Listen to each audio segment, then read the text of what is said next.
Taib, nikmat yang lebih tinggi dari harta itu apa? Ibu-ibu, apa nikmat yang lebih tinggi dari harta? Nikmat sehat. Nikmat sehat. Ada satu orang Jember, orang kaya di Jember dia. Dia sakit dan harus berobat ke Singapura. Berangkat ke Singapura karena orang berduit. Singapura 2 pekan habis 10 M. Yang kalau mungkin kita bekerja sampai mati tidak oleh 10 M. Ini 2 pekan entek 10 M. Dan pulang sakit. Cuma kadangkala kita kurang menghargai nikmat sehat ini. Kita berpikir kalau dapat uang itulah nikmat yang perlu kita syukuri. Tiap hari kita sehat itu jauh lebih nikmat daripada uang yang kita dapatkan. Di atas sehat. Kalau tadi disebutkan bahwasanya Pujasera ini bekerja sama dengan Puskesmas ya, dalam rangka ya menjaga kesehatan bagi pelaku bisnisnya dan bagi orang-orang yang datang ke sini. Nikmat yang ketiga itu nikmat aman. Apa gunanya punya uang, sehat, tapi kondisi perang? Kita lihat saudara-saudara kita di Gaza, nggak ada artinya itu uang. Rumah mereka dihancurkan. Rumah sakit dibom. Kemudian pasar mereka juga musnah. Mereka pegang uang, nggak ada gunanya itu uang. Nikmat yang ketiga itu nikmat aman. Dan alhamdulillah Indonesia ini adalah negeri yang aman. Maksudnya kita nggak usah bekerja sama Armed pun insya Allah dijaga sama Armed. Karena terus terang Ana sudah berangkat ke berbagai negeri, Ana tidak mendapatkan keamanan dan kenyamanan seperti Indonesia ini. Dan nikmat yang paling tinggi itu nikmat iman. Nah, nikmat iman inilah yang menyebabkan kita bikin kajian sekarang. Karena kajian kita bukan untuk menambah penghasilan ibu-ibu. Boleh jadi kajian ini mengurangi penghasilan. Karena seharusnya Bapak Ibu buka, akhirnya harus buka jam berapa biasanya? Sudah buka biasanya kan? Nah, gara-gara kajian ini rizkiku berkurang. Enggak sebenarnya. Rasul Shallallahu Alaihi Wasallam menyebutkan ya tentang orang yang bahagia.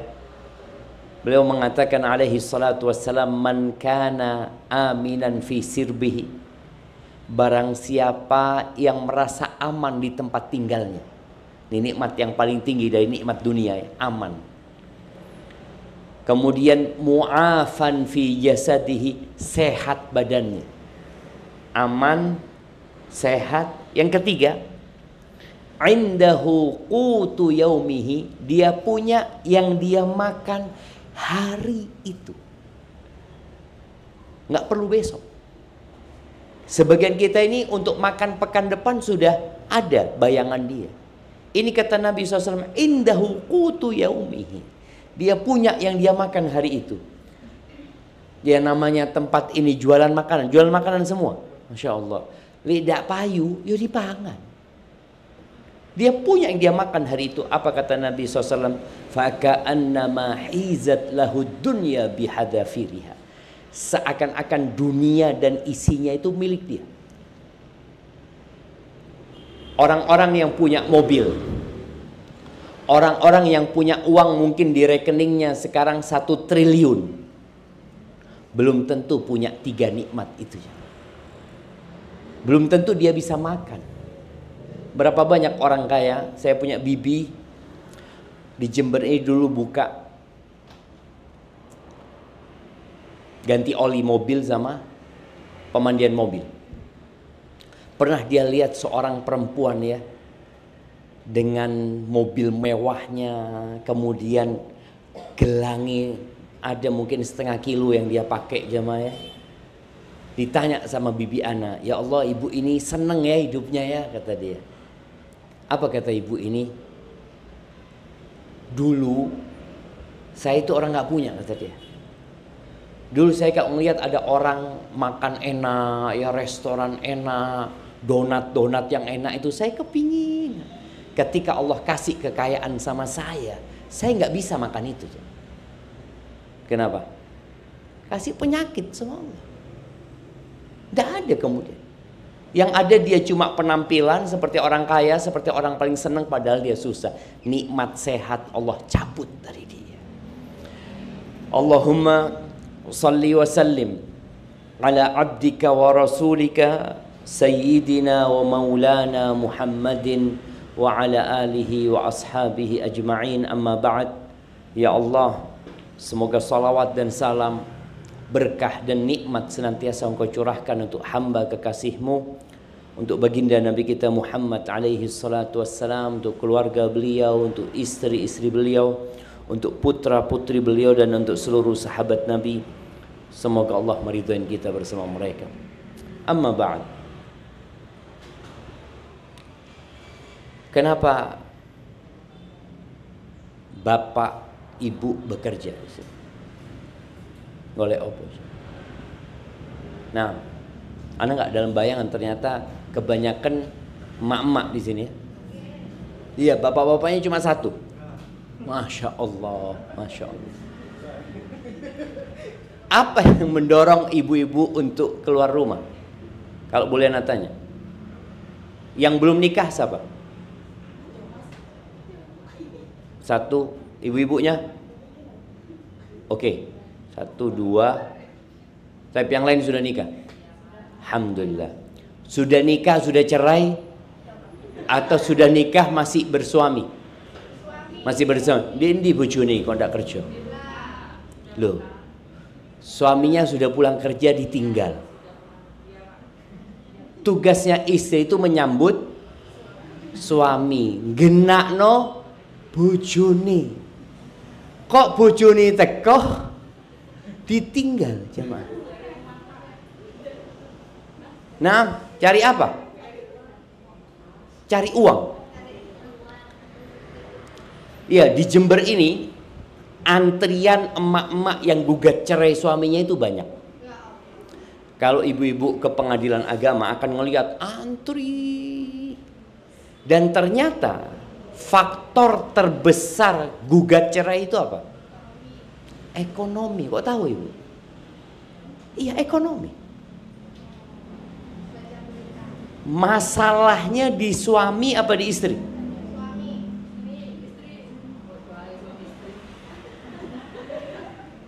Iya, masalahnya di hati sebenarnya. Masalahnya di hati. Ketika seorang tidak ridho dengan apa yang Allah berikan. Ketika seorang melihat kepada tetangganya yang lebih senang. Ketika matanya memandang kepada yang lebih di atas dia dari sisi ekonomi, maka dia akan jadi orang yang menderita. Dia berpikir kalau saya cerai, saya pisah, saya akan jadi orang yang hidupnya nyaman. Enggak. Karena kebahagiaan itu bukan di harta. Kalau kebahagiaan itu di harta, berarti cuma orang kaya yang bahagia. Orang miskin tidak akan pernah bahagia. Berarti Allah nggak adil. Sedangkan kita lihat jumlah orang kaya dan orang miskin lebih banyak orang kaya. Berarti kebanyakan penduduk Indonesia ini nggak bahagia. Ternyata tidak. Kebahagiaan itu letaknya bukan di harta. Kebahagiaan itu letaknya bukan di popularitas. Sekarang ya banyak perempuan-perempuan ya, kalau nganggur pasang handphone terus joget-joget. Kadang-kala anak lihat ya, di mana di Jember ini ada emak-emak taruh kamera joget-joget. Cari apa dia jemaah? Dia cari popularitas. Jadi dia cari ketenaran. Dia pikir dengan banyak yang kenal dia jadi bahagia. Enggak. Artis-artis di Korea itu banyak bunuh diri. Maka ketahuilah bahwa kita diciptakan oleh Allah untuk satu tujuan. Apa tujuannya? Rizki itu sudah ditanggung. Kalau tujuan kita kerja, kita sama aja dengan sapi atau kerbau. Allah menciptakan kerbau buat kita. Allah menciptakan ayam yang kita makan tiap hari itu buat kita. Allah menciptakan ikan-ikan di lautan buat kita. Makanya manusia itu tiap hari berangkat ke lautan. Dia berburu ikan, jutaan ikan ditangkap, tapi tetap Allah kasih. Siapa yang ngasih makan ikan di lautan? Allah Azza wa Jalla. Sedangkan Allah menciptakan manusia untuk beribadah kepada Allah Azza wa Jalla. Jadi Allah menciptakan dunia ini untuk kita, agar kita bisa menikmati apa yang Allah ciptakan dalam rangka mengabdi kepada Allah Subhanahu wa taala. Allah mengatakan, "Wa ma khalaqtul jinna wal insa illa liya'budun." Tidaklah aku ciptakan bangsa jin dan manusia kecuali untuk mengabdi kepadaku. Ma uridu minhum min rizqin, kata aku nggak butuh mereka kerja untuk kasih rizki sama Allah.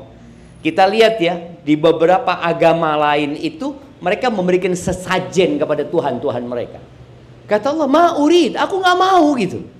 Mereka bekerja mengumpulkan uang kemudian dijadikan sesajen. La ma uridu minhum min rizqin wa ma uridu an yut'imun. Aku juga nggak butuh mereka kasih makan aku. Siapa yang ngasih rizki? Innallaha huwar razzaq dzul quwwatil matin. Sesungguhnya Allah itu maha pemberi rizki dan Allah yang maha kuat dan maha perkasa. Maka ahibati fillah, ana ingin semua pada hari ini merenungkan satu surat. Insya Allah surat ini semua hafal. Surat itu surat Al-Asr. Wal asri, apa artinya? Demi waktu asar atau demi masa. Di Al-Quran kita akan mendapatkan wal fajri, demi waktu fajar. Kemudian wadduha, demi waktu duha. Ketemu wal asri, demi waktu asar atau demi waktu. Innal insana lafi khusri. Allah menyebutkan semua manusia itu berada dalam kerugian. Ketika Allah menyebutkan wal asri, wadduha, wal fajri, itu untuk mengingatkan kita pentingnya waktu. Modal orang hidup itu waktu apa harta? Waktu. Orang kalau waktunya habis, selesai sudah. Walaupun masih punya uang dia 10 juta. Walaupun dia masih punya rumah yang atas nama dia. Dia punya motor atas nama dia. Bahkan mungkin dia punya tanah di berbagai tempat di Jember ini. Tapi waktunya habis, selesai. Uang yang hilang bisa dicari. Tapi waktu yang hilang tidak pernah akan kembali. Anak punya teman di Surabaya. Dia pernah bangkrut. Kerjanya di Jember, dia punya kerjaan di Jember. Dia ngomong, ketika anak bangkrut Ustaz, anak punya utang 64 miliar. Subhanallah, setahun lunas Ustaz. Tapi anak punya waktu yang hilang untuk mencari dunia itu Ustaz, nggak pernah balik. Uang bisa dicari kembali. Maka Allah mengingatkan bahwa waktu itu penting buat kita. Dan hendaklah setiap kita bermuhasabah. Umurku piro saiki? Ibu-ibu tahu surat Juz Amma itu berapa surat? Juz Amma. Tahu Juz Amma? Iya. Juz Amma itu dimulai dari Amma yatasa'alun sampai An-Nas. Ada berapa surat? Nah, Al-Quran itu berapa surat? Ibu tanya sama Mbah Google, golek pirang surat. Al-Quran itu 114 surat. Berapa surat? 114. Juz Amma itu juz ke-30, itu 37 surat.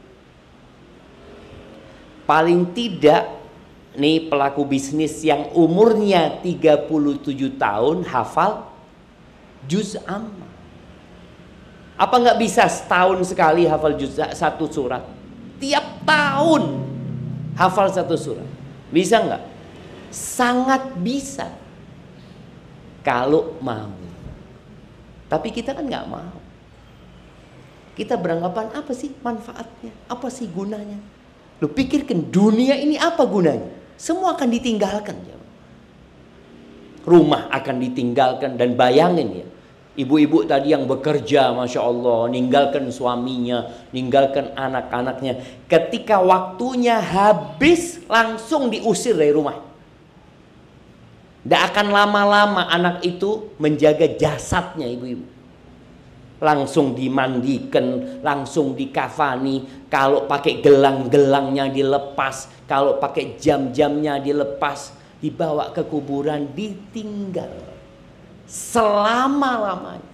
Oh, keluarga mendoakan, iya mendoakan paling seminggu. Habis gitu bojone kawin meneng, anak-anaknya bagi warisan, semua ditinggal.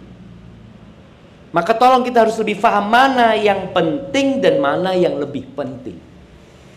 Iya, bekerja mengais rezeki penting, tapi ada yang lebih penting buat kita. Maka harapan anak ibu-ibu tadi, kalau umurnya sudah di atas 37 tahun, paling nggak hafal juz amma. Buat apa Ustaz? Itu buat bekal ketika kita mati. Buat bekal ketika kita sendirian di kuburan. Nggak ada yang nemenin. Mungkin sesekali keluarga datang, assalamualaikum, dungakno, habis gitu sibuk. Kayak ibu-ibu sekarang sibuk di tempat ini, lupa sama keluarganya, lupa sama suaminya, lupa sama anak-anaknya, sibuk bekerja, berkhidmat kepada orang lain. Ini masih hidup. Ya boleh mati. Maka Allah mengatakan innal insana lafi khusrin. Sesungguhnya manusia berada di dalam kerugian. Semuanya, mau presiden, mau tukang sampah. Di bumi ini sekarang berapa penduduknya? Ya mah, berapa jumlah penduduk bumi? Oke, tidak paham. Berapa jumlah penduduk Jember? Ini pelaku bisnis harus mikir. Saya bekerja ini mau dijual ke berapa orang? Berapa jumlah penduduk Jember? Coba lihat di Syekh Google. Mbah Google itu tanya, berapa jumlah penduduk Jember?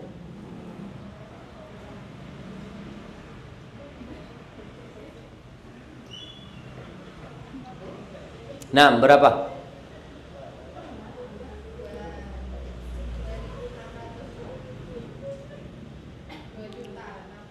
$2,6 juta. Bayangkan kalau yang beli di tenan ini 1%-nya saja. Berapa 1% dari 2,6 juta? 26.000. Bisa nyuguhi makanan buat 26.000 orang? Tidak bisa. Tapi siapa yang ngasih rezeki 2,6 juta itu? Allah yang kasih rezeki sama mereka.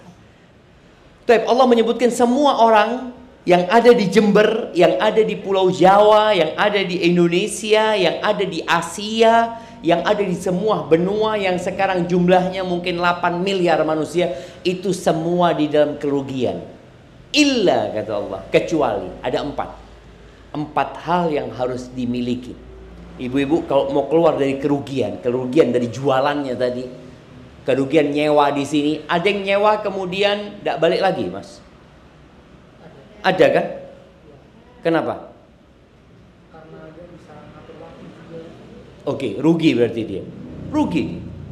Baik, sekarang kalau bicara rugi, ternyata ada 4 hal supaya nggak rugi. Nggak rugi di tenan kita, nggak rugi di rumah kita, nggak rugi keluarga kita, nggak rugi ketika kita mati meninggalkan dunia. Yang pertama kata Allah, illalladzina amanu. Kecuali orang-orang yang beriman. Dan iman ini landasannya adalah ilmu. Ya gimana kalau kita mau beriman tapi kita nggak pernah belajar? Ada penyakit namanya iri dan dengki. Ini jualannya nggak ada yang sama, Mas? Beda-beda. Delok tonggone kok rame yo. Kok enggak dukun yo. Rame dia. Iya. Ketika iman lemah dan boleh jadi dia akan berangkat ke dukun. Ketika konsep rizki yang berkaitan dengan iman, tadi kita sampaikan Pemberi rizki siapa? Allah Azza wa Jalla. Tapi sebagian orang masih berangkat ke dukun. Masih cari penglaris. Di Jember ini di mana tempat penglaris? Hah? Di mana? Oh, belum tahu.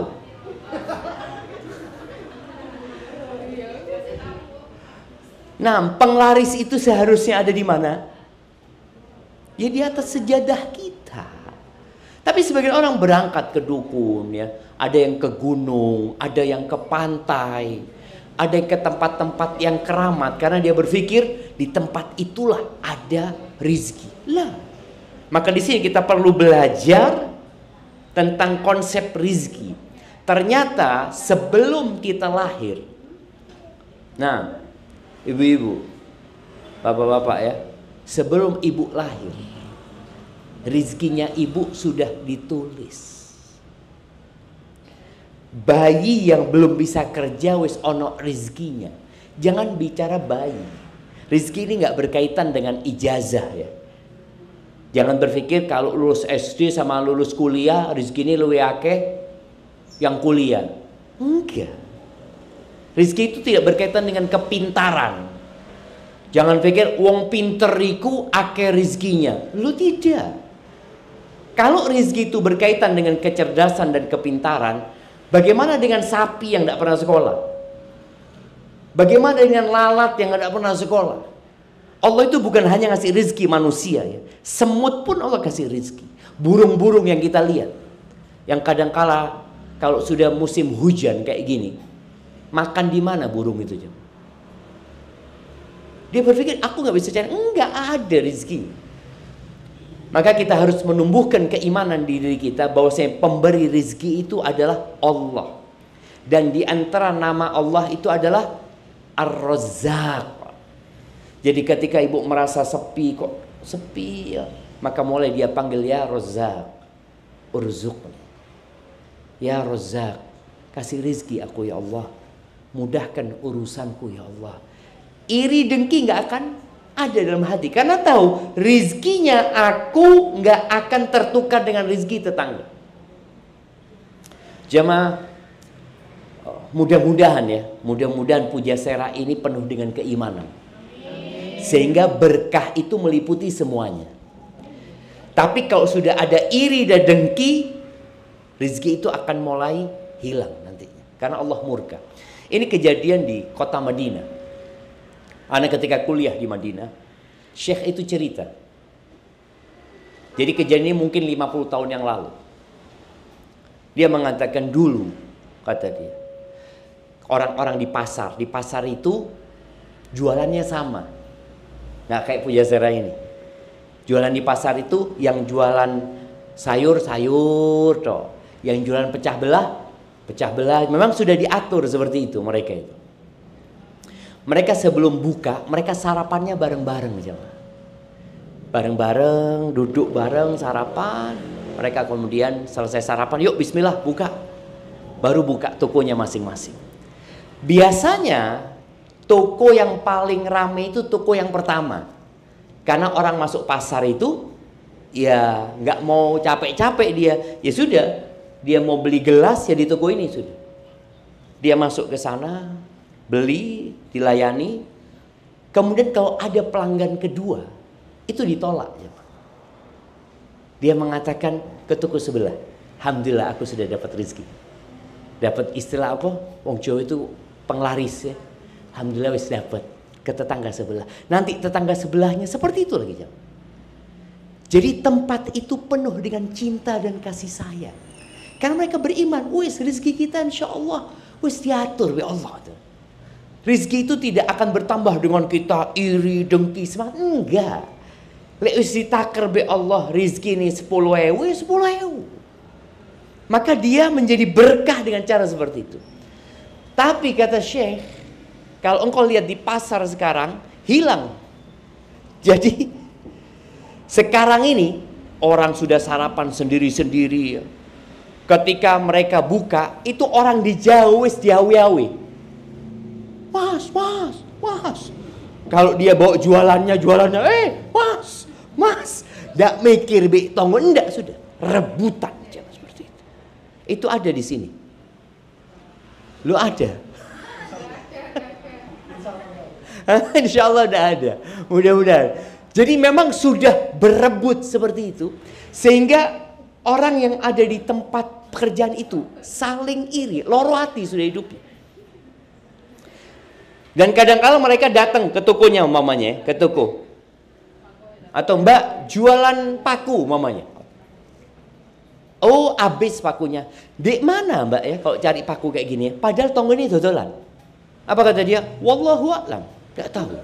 Padahal tonggo ini dodolan cuma. Dari dia apa iri dan dengkinya. Gak mau ngomong. Fadl toko sebelah insya Allah ada. Gak ada cuma. Karena konsep yang ada di dia adalah konsep bagaimana dia meraih keuntungan sebanyak-banyaknya. Tidak pernah dia memikirkan berkah.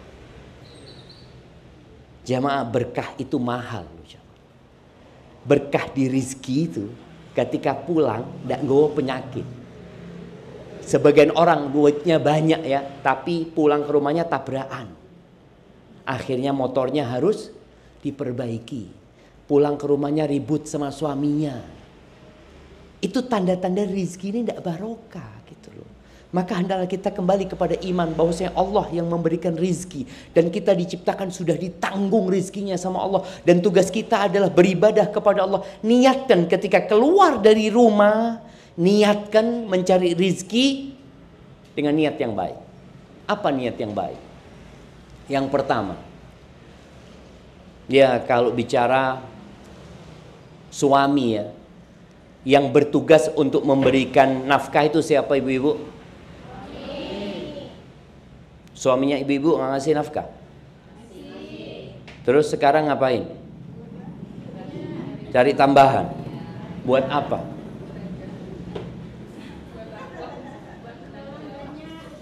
Buat apa? Pengeluaran banyak. Iya, bendino online. Banyak pengeluaran. Baik. Niat mencari rezeki ini dari awal tadi kita bicara. Ada 4 kriteria agar orang tidak merugi. Yang pertama adalah ilmu. Ilmu yang menjadi landasan keimanan.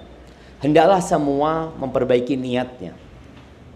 Rasul SAW ketika melihat seorang laki-laki bekerja dengan semangat, dengan sungguh-sungguh, maka Nabi SAW mengatakan kepada para sahabatnya, kalau orang ini keluar rumah bekerja dalam rangka memberikan nafkah kepada anak-anaknya yang masih kecil. Niatnya itu ngasih nafkah. Fahuwa fi sabilillah. Maka orang ini di jalan Allah. Kalau dia mati insya Allah mati baik. Karena dia di jalan Allah Azza wa Jalla. Yang kedua. Kalau dia keluar rumah dalam rangka memberikan nafkah kepada kedua orang tuanya yang sudah sepuh. Karena kalau udah orang tua sudah sepuh, udah nggak mampu, mau nggak mau anak harus kerja gitu loh. Untuk memberikan nafkah kepada orang tuanya. Niatnya untuk memberikan nafkah kepada kedua orang tuanya. Fahuwa fi sabilillah. Maka dia di jalan Allah Azza wa Jalla. Yang ketiga. Kalau dia keluar rumah. Mungkin dia belum menikah. Mungkin juga orang tuanya kaya. Dia keluar rumah bekerja dalam rangka untuk menjaga kehormatan dirinya. Agar dia tidak jadi benalu di masyarakat. Agar dia tidak makan haram. Agar dia tidak jadi beban di keluarganya. Aku kerja. Supaya nggak ngerepotin keluarganya. Menjaga kehormatan dirinya, kata Nabi SAW. Fahuwa fi sabilillah. Maka orang ini di jalan Allah. Yang keempat. Tapi kalau dia keluar rumah, kerja, mengais rezeki dalam rangka berbangga-banggaan dengan hartanya. Mau ganti sepeda motor sing luwe api karena tonggone baru beli sepeda motor. Ada yang kerja seperti itu coba. Ngelihat tetangganya rumahnya direnovasi, maka dia daftar kerja ke Korea, ke Taiwan, ke Malaysia. Tujuannya untuk berbangga-banggaan. Bukan untuk memberikan nafkah, tidak. Kata Nabi SAW, fahuwa fi sabilis syaitan. Maka orang ini di jalannya setan. Maka coba, kenapa ibu-ibu kerja?